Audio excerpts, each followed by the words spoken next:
ভৌগোলিক অবস্থান আর ঋতুর কারণে এবারও সব দেশের মুসলমানদের রোজার সময় এক হবে না। মূলত চন্দ্রবর্ষের হিসাব অনুযায়ী আগের বছরের তুলনায় দিন 10 এগিয়ে এবার সারা বিশ্বে পবিত্র রমজান শুরু হবে আর কয়েকদিনের মধ্যে।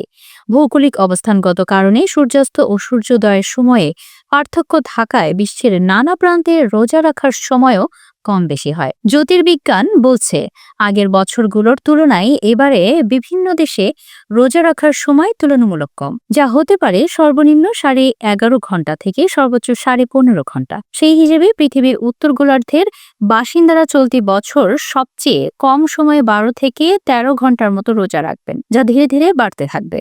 বিপরীতে দক্ষিণ গোলার্ধের দেশগুলোতে রোজার সময় হবে 14 থেকে 15 ঘন্টার মতো, যা ধীরে ধীরে কমে আসবে।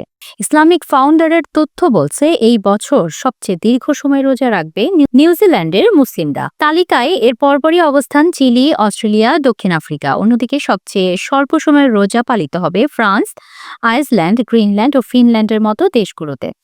আরব দেশগুলোতে রোজার সময়ক্ষণ 12.5 ঘন্টা থেকে 13 ঘন্টার মতো, আর বাংলাদেশে এই সময় 13 ঘন্টা থেকে 13.5 ঘন্টার মধ্যে।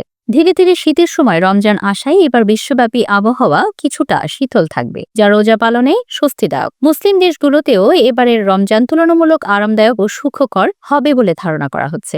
বিশেষজ্ঞদের ভাষায় নিরক্ষরেখা থেকে কোনো দেশ যত দূরে সেখানে দিনের দৈর্ঘ্যের তারতম্য তত বেশি হয়।